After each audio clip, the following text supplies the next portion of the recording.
I spent 7 years married to a woman who didn't care about my opinion and feelings all the time. And the most annoying thing is that for me, these 7 years were a complete lie. My wife never showed her true face until her work colleague started courting her, with whom she wanted to spend the night. Gray Penner was 120 pages into his latest Clive Cussler novel when he finally heard his wife's car pull into their garage. He checked his Fitbit. It was 8:17 p.m. He frowned. This was the third time this week his wife had come home late from work.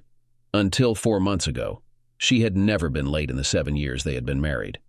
Gray wasn't naive. At first, he didn't think much of it when Kelly called to say she'd be late. But one evening, when she arrived home even later than usual, he noticed her lipstick was slightly smudged, a rarity given Kelly's meticulous attention to her appearance. He was fairly certain he detected another man's aftershave when she leaned in to kiss him hello.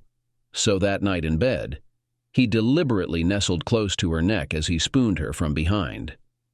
He didn't know much about fragrances, but he knew there was a significant difference between the white shoulders he had bought her and whatever scent he was smelling. Damn. Gray almost gasped when his auburn-haired wife walked through the door. At 30, he felt she was just as beautiful as when he first saw her in college, and his near gasp was his usual reaction every time he saw her after being apart for several hours or more. Kelly smiled to herself when she noticed her husband's usual reaction to her entrance. She knew his response was a sincere compliment, and she had to admit to herself that she found it arousing that he still found her attractive even after she had been with another man. "Hey, sweetie," she said as she strutted over to him, gave him a quick kiss on the lips and turned to head upstairs, her unseen smirk both confident and condescending. "Just need to get comfy. Be down in a minute." Gray hadn't said a word while his wife breezed in and headed upstairs. Not that she seemed to notice. However, he noticed the now familiar scent of aftershave. For the first time, he furrowed his brow as she climbed the stairs, dreading the upcoming confrontation that had to happen soon if he wanted to save his marriage. At this point, Gray was pretty sure his wife hadn't fully crossed the line with the Prince of Paco Rabanne, as he referred to her would-be seducer, but he believed she was getting closer. For 7 years, Gray had feared that his beautiful wife would one day realize she'd married someone less attractive and seek to change that. Gray didn't think he was ugly, but he believed his average looks didn't compare to his wife's extraordinary beauty. The snake entering their Garden of Eden was named Johann Wegmann. Kelly was an assistant vice president at an international telecommunications firm. Johann was a well-built, 40-year-old blonde vice president who had transferred from the company's headquarters in the Netherlands about 6 months ago. During the first 2 weeks after his arrival, Gray heard far more than he wanted to about the Dutch newcomer, until Kelly suddenly stopped mentioning him altogether. Gray was suspicious. "Hey, is that new Dutch guy still in your office?" Gray asked one evening during dinner when Kelly was talking about her day. "Yeah." "Why do you ask?" she responded, slightly confused. "For a while, he was all you talked about. Now it's like he's disappeared completely," Gray said. Well, he works in another department. We don't see each other much," she replied, her face reddening noticeably. "Huh," Gray mumbled, taking a bite of food as he noted that his wife had just lied to him. The late nights began soon after. From the moment Kelly met the 6'4", 225-pound Dutchman, she felt physically attracted to him. Not only did he have an impressive physique, but he also exuded confidence bordering on arrogance. He spoke 3 languages, and he had deep blue eyes that seemed to look into Kelly's soul every time he looked at her. In fact, Kelly and Johann did not work in different departments and actually interacted quite often in their workplaces. A couple of weeks after Johann joined the team, they gathered for lunch together. Kelly loved her husband, and never really thought about the fact that their relationship with Johann was getting closer and closer. Johann, on the other hand, was well aware of their growing bond and stealthily guided her in that direction. He knew that Kelly was married, but he assumed that she would let him know if he overstepped the bounds. In his culture, extramarital affairs were not frowned upon. 2 weeks later, the pair was working on a project that wouldn't quite be finished by the end of the day. Johan suggested they could either resume the project first thing in the morning or put in a little extra time that evening at the office. Her smile conveyed everything he needed to know. She quickly called Gray at his office to inform him that she would be a couple of hours late. He noted to himself that it was the first time she would be late in all the years she had worked for her company. Since he occasionally had to work late himself, he had no complaints, and told her he would make dinner that night. She gushed over how considerate he was. The two left the office at 7, even though they had finished their work by about 5:30. They were both aware of the time. Working, or rather staying, late started to become a regular occurrence for the pair, who spent much of their extra time talking at first. This evolved into touching, cuddling, and kissing. Kelly was fully aware that she was on the edge of a slippery slope, but she was enjoying having both her husband and a boyfriend. In fact, she was so caught up in her own feelings that she was either unaware or unconcerned that her husband had noticed. After college, Gray had secured a good position with a good salary at a small local telecommunications firm. Kelly, having the same degree as Gray, had started out in a lesser position but with an international firm. The two had a plan to remain childless until they were 30. They also decided that Kelly would be the first to go back to school online to get her master's in business so she could advance in her company. Once she completed her master's, it would be Gray's turn to do the same to further his career. Kelly earned her master's in 4 years and soon received a promotion that increased her salary and position above her husband's in his company. He was very proud of her and pleased that their career plan was working. Caught up in her financial and personal success, Kelly lost sight of their original plan. When it was Gray's turn to pursue his master's, she argued that they should instead use the money to buy a house for their future family. Gray was unhappy about postponing his dreams, but acknowledged that buying a house was a good idea. She reminded him that he could always go back to school in a couple of years. However, Kelly continually found significant expenses that required their money, delaying Gray's MBA. Not wanting to appear selfish, he always acquiesced to her wishes. Kelly enjoyed being the primary breadwinner and having the more prestigious job. She began to see herself as the more equal of the two partners. Kelly felt nervous as she descended the stairs. She loved her husband, but she longed for Johan. She needed to feel him inside her, to spend the night with him, to cuddle with him after they made love. However, she couldn't cheat on her husband. She had to tell him first, so it wouldn't be considered cheating. She knew he loved her as much as she loved him, and he would grant her this one weekend, this hall pass. He had never denied her anything before. "Dinner's in the microwave. You just need to heat it for about a minute," Gray said flatly when Kelly came downstairs. "Thanks, babe. I'll get it in a bit." "Can we talk?" she asked. Gray looked up from his book. Dirk Pitt would have to wait. Gray could tell Kelly had something important to discuss. Could it be related to what he wanted to talk to her about soon? I want a hall pass this weekend, Gray," Kelly said hesitantly but clearly. Gray sat frozen on the sofa. His mind raced. He hoped he didn't look as shocked as he felt. He felt like his insides were churning. "Excuse me?"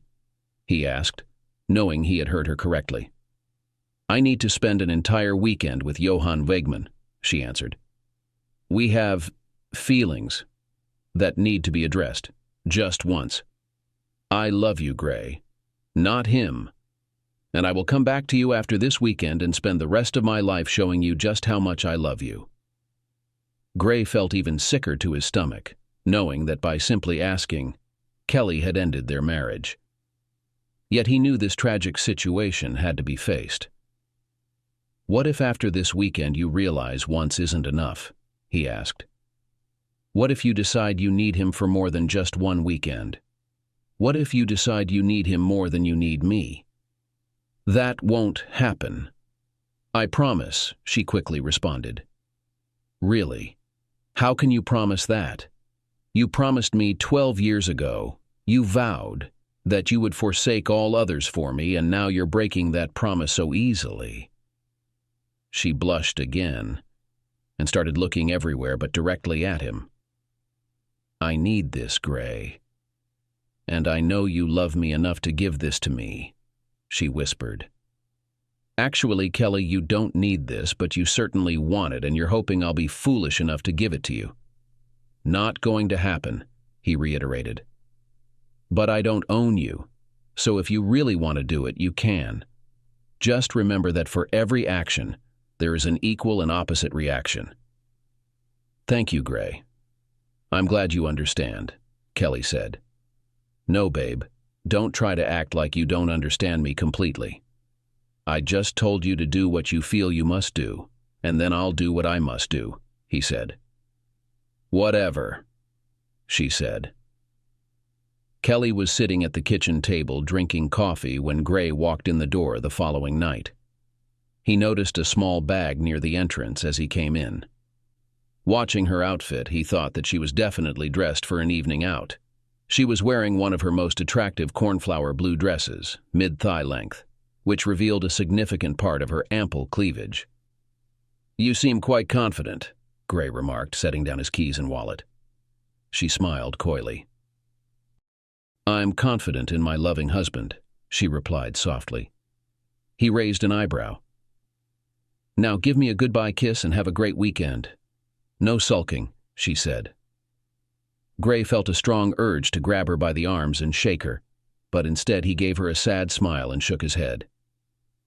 "God, I loved you so much, babe," he whispered before turning and walking upstairs. Though she noticed he didn't kiss her goodbye, Kelly failed to catch Gray's use of the past tense in his expression of love as she left the house. Her thoughts were already miles away, focused on where Johan awaited her arrival.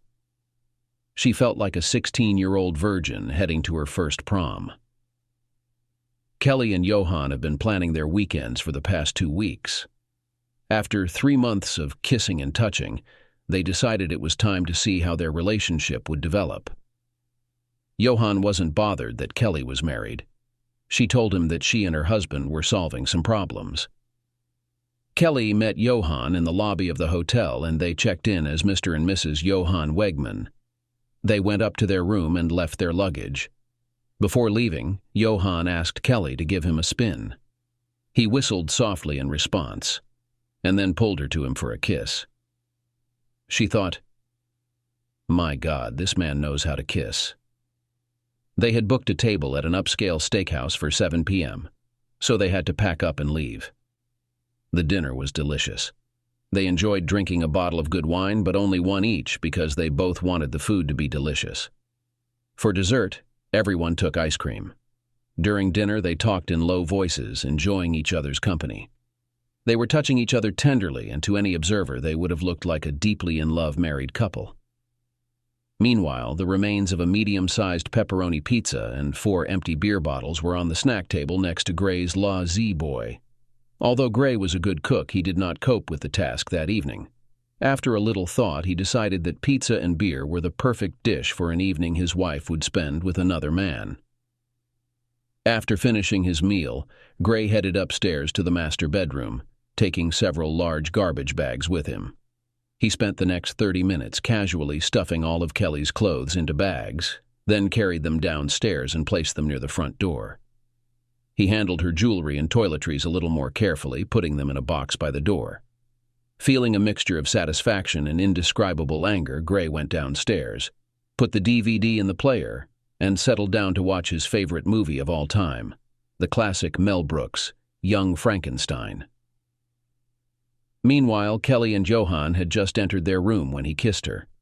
She wrapped her arms around his neck and they kissed for about a minute.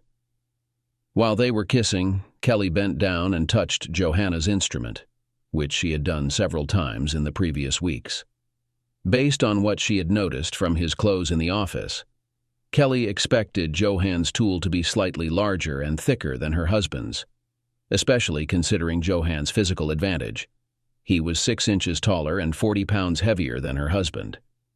Kelly also noticed that he was more attentive to her than her husband. did everything neatly and elegantly. At first, Kelly felt a little awkward, until she realized that she needed to let her new partner lead. Over the next few minutes, they made small adjustments several times until Johan found the perfect angle and began to lead the entire process. Kelly quickly found her rhythm, but 5 minutes later, Johan ended everything prematurely, leaving her unsatisfied. Despite the fact that Johan praised her as they lay together, he made no effort to help complete what they had started. Disappointed, Kelly realized that they still had a lot of time. After a 20-minute break, Kelly tried to cheer up her partner again, knowing that sometimes it takes her husband a long time to get interested. However, she was disappointed once again as Johan did not respond. Give me a few more minutes and then we can move on to the second round, he suggested. Could you please... Well, do you understand? Kelly asked uncertainly. Johan looked at her with disdain, as if she had suggested something completely disgusting. Yeah, could you take a quick shower first? Johan asked. Kelly slowly got out of bed and headed for the shower. When Kelly returned to the room, Johan was asleep. Clearing her throat loudly, she woke Johan up. In the end, she barely persuaded him to complete everything. Over the weekend, Kelly vowed not to compare Johan to Gray, believing that her husband would surpass him. Nevertheless, she reluctantly admitted that Johan was not up to her husband's skill as a lover. After enduring a few boring minutes, Kelly finally achieved what she wanted, and it took her more effort than she had ever put in. After that, Johan wanted to go to the second round, and she found it insanely disgusting. Really? Kelly thought to herself. The next day, Saturday, the couple had plans for a full day of outdoor activities, followed by another sumptuous dinner. Kelly hoped that what happened last night was an isolated incident. Gray spent the whole Saturday alone, not even bothering to turn on the TV until evening.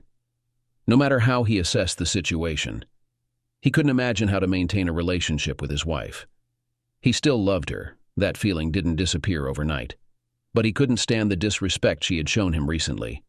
And he couldn't trust her again, always expecting her to ask permission to be with another man.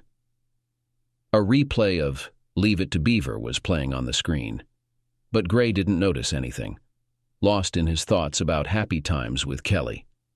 Honestly, Gray always found it puzzling how he and the other person ended up together. Both studying business at Arizona State University, they shared multiple classes, yet Gray never thought the striking young woman even noticed him.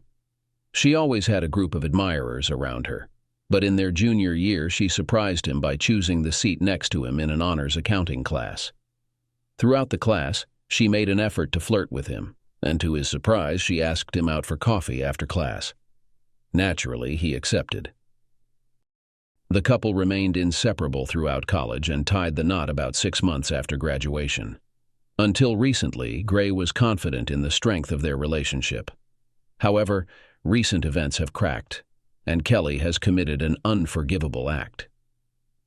Lying next to the sleeping Johan, Kelly reflected on how much she would have to humiliate herself in order to earn her husband's forgiveness for her untimely weekend. She remembered Gray's reaction when she talked about the dorm pass, and yet she believed that his love for her was strong enough to withstand a simple prank. However, she never thought that being with Johan would worry about her husband. Lying on her back with Johan's hand at her side, she felt the effects of their closeness. They were together twice that Saturday night after a pleasant day in the city. During their walk, Johan was charming and endearing, but when he returned to the room for the second night, he seemed detached. Even though she treated him with understanding, she couldn't ignore his aloofness. She refused to qualify their actions as intimacy. Was it worth upsetting Gray over this? He thought, mentally berating himself. God, I'm such an idiot. After a quick shower and a pleasant brunch, Johan and Mrs. Wegman checked out of the hotel, smiling all the time. Kelly kept her composure, smiling all the time. Their most passionate moments seemed to be a kiss in the parking lot when they broke up to drive home. Kelly used her hour-long commute to collect her thoughts and strengthen her position in what she assumed would be an ongoing dispute with her husband over her pass.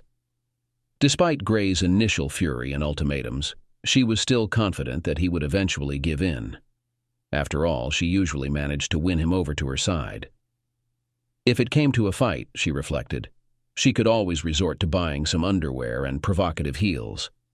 The thought of how easily men could be confused brought a smirk to her lips.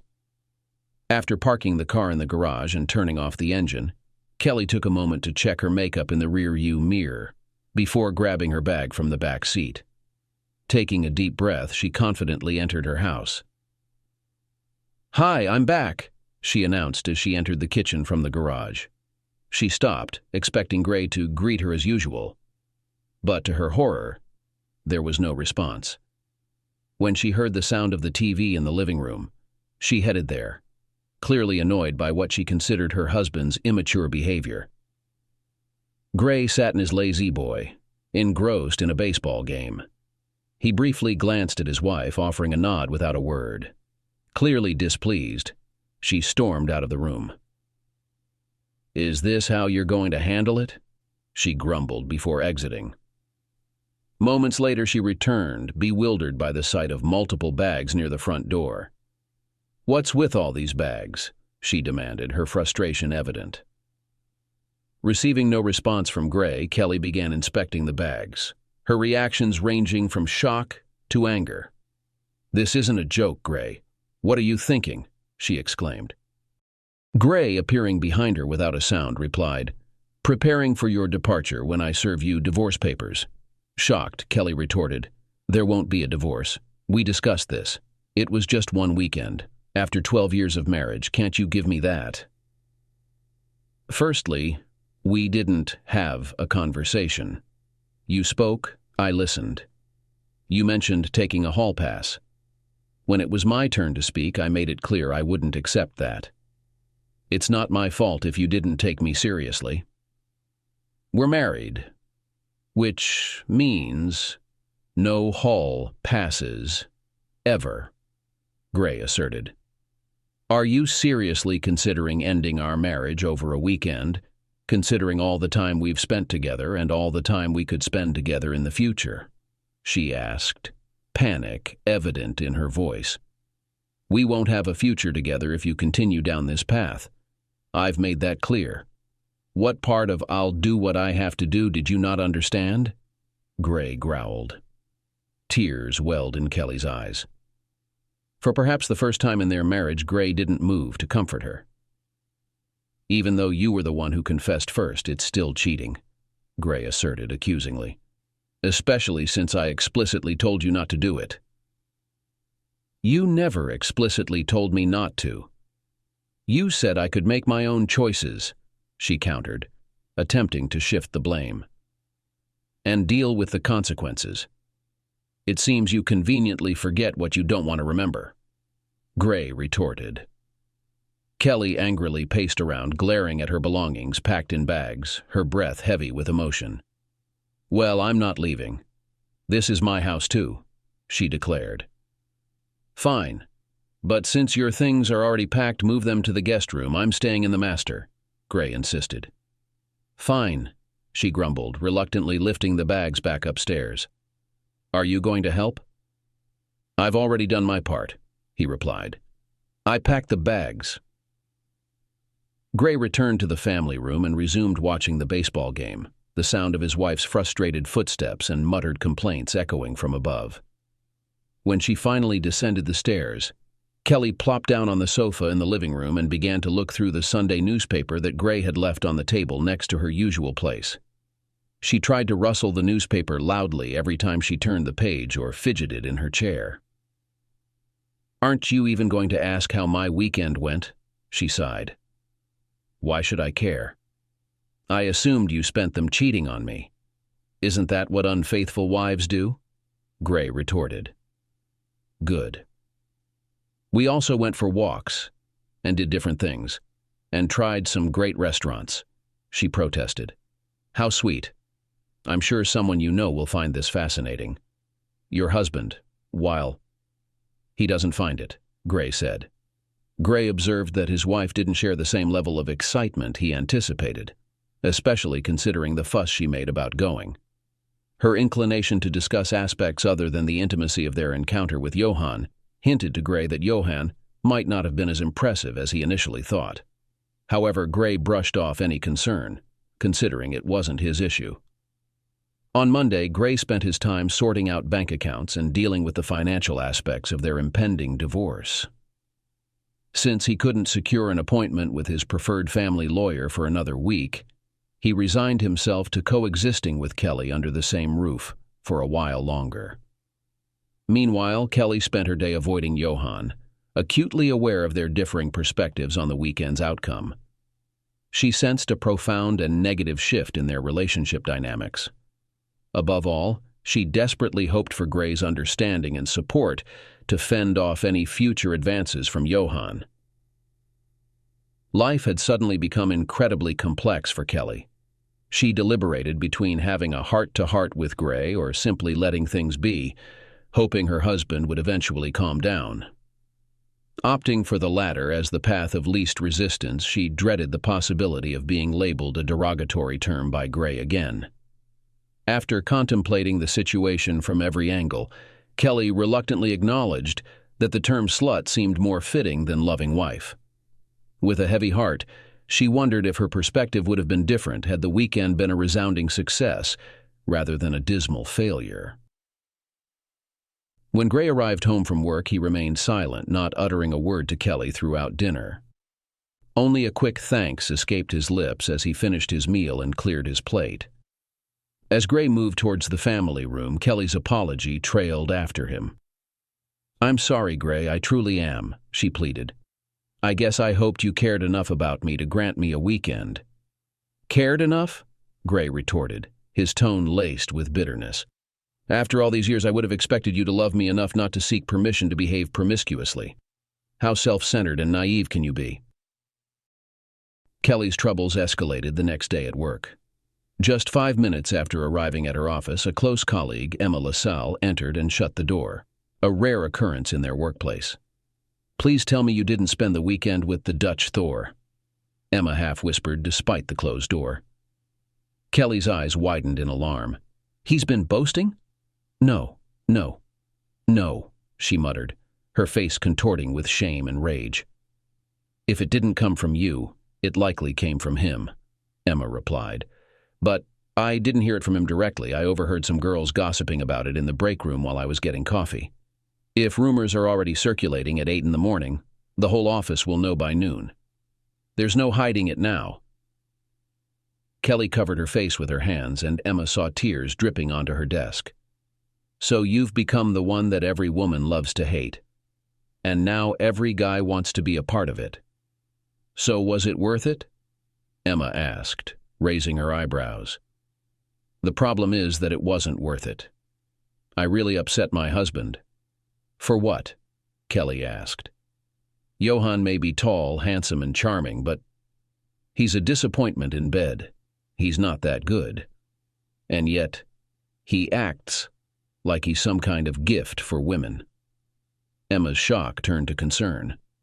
"How much are you willing to endure in order to establish a relationship with your husband?" asked Emma with a serious expression on her face. "I wish it was that simple," Kelly replied. "Gray is talking about a divorce. After 7 years of living together, he's going crazy. No, let's talk about it. No consultations. Nothing. I thought he'd be upset, but he's furious. I've never seen him so unreasonable. And it's not like I didn't warn him." "Yes, but if he didn't approve of it, your warning didn't mean anything. You're smart. You can't pretend you didn't know this could happen," Emma said. Gray found it quite coincidental when, 2 weeks later, Kelly called him in tears after receiving divorce papers at her office, and she echoed almost exactly what he had said earlier. "You said I could sleep with him. You said that," she sobbed over the phone. "I never explicitly gave you permission for that. I only stated it was your decision, but there would be repercussions. I never granted you unlimited freedom to engage with that blonde guy. You focused solely on your desires, disregarding mine," Gray asserted. A few weeks afterward, Gray received a call from his in-laws urging him to reconsider and talk to their daughter about reconciling. Gray respected his in-laws and had always had a good relationship with them. He tried to handle the situation delicately. She admitted to making a mistake, and you won't even have a conversation with her. You won't let her explain, his father-in-law accused sternly. You're a better man than that, Gray. Is mistake really what she called it? Gray replied with a hint of irony. Well, she never fully disclosed what the mistake was, but after 7 years, don't you think you owe her some respect? Ken Clayton queried. She didn't share the whole truth with you, Ken. I don't classify giving herself permission to sleep with a colleague for a weekend as a mistake. I warned her about the consequences, Gray stated. Oh, no. She couldn't have been that foolish, Ken lamented. Gray didn't feel the need to respond to what he was sure was more of a rhetorical comment. I'm truly sorry, Ken said. I don't know what else I can say. I won't be bothering you again. Gray sighed when he saw it was Kelly calling him the day after he spoke to her father. More complaining coming, he thought. I'm sorry for my dad calling, Gray. I guess you found out that I wasn't exactly honest with my parents. That's not the kind of thing you confess if you don't have to. I never thought he'd call. And I never thought you'd tell on me, she said softly. I didn't tell on you. I told the truth, he said without emotion. Yeah, she sighed. Kelly and her lawyer attempted to postpone the divorce proceedings, but since Gray had filed on the grounds of irreconcilable differences and they had no children, the divorce was finalized in 9 months. Kelly couldn't comprehend Gray's refusal to give her another chance after what she repeatedly referred to as her mistake. That mistake went beyond just having physical intimacy with another man, Kelly, he stated one evening as she pleaded for reconciliation. You were emotionally involved with him long before the physical act. You disregarded my feelings and disrespected me in the worst possible way. When did your love for me fade? Kelly held back tears. There was a time when Gray used to console her when she cried. Now he accused her of trying to manipulate her way back into his heart. I know you still love me, Gray. Why can't we try to mend things? I do love you still. That's why this is so painful, Gray replied. But it's clear to me that your love for me doesn't match mine for you. I would never have even considered betraying you. Ever. But I could never trust that you wouldn't repeat this. The next time you're drawn to another man. There won't be another man, I promise, she hastily interjected. There shouldn't have been a first one, Gray grumbled. You made vows to me. Oh yeah, she whispered. During the pending divorce, Johann and several other colleagues repeatedly asked Kelly out, leading to her being labeled as promiscuous and becoming the subject of office gossip. This eventually led to her being called into human resources weeks later. We don't have a policy against employee dating, but we've always encouraged discretion. When half of our male staff is discussing your weekends with Johann Wegman and half of the females are speculating on your next partner, it's problematic. If the rumors persist, we may need to relocate you. I hear Maine is beautiful this time of year, the HR director stated. Despite being warned by HR, Johann continued to pursue Kelly. Fed up, she rebuffed him the next day. Your husband is divorcing you. We don't even have to leave the city for the weekend, Johann persisted. Can't you take a hint? Kelly snapped. I ended my marriage because of the mediocre intimacy I thought I needed. Mediocre. I was foolish. Now leave me alone, she exclaimed. 2 weeks later, Kelly agreed to relocate for a job in North Carolina. By the time she left, everyone in the company had realized that Johann wasn't as impressive as he thought. A month later, Johann moved back to the Amsterdam office. She observed him as he wandered through the aisles of the grocery store every Saturday morning, appearing lost without noticing her or anyone else around him. Margaret Scanlon, known as Peggy to her friends, was a fifth-grade teacher at a local elementary school. She considered herself average in appearance with an average body, believing she lacked anything to attract a good-looking, presumably single man. Approaching her 30th birthday, she saw no prospects of leaving her single life behind anytime soon. Peggy pondered how someone as attractive as him could still be single. Despite appearing to be in his mid-30s, he didn't exude the typical player vibe.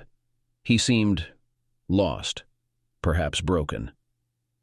Gray Penner didn't sport a wedding ring on his left hand, but Peggy had already deduced his single status long before glancing at his hand.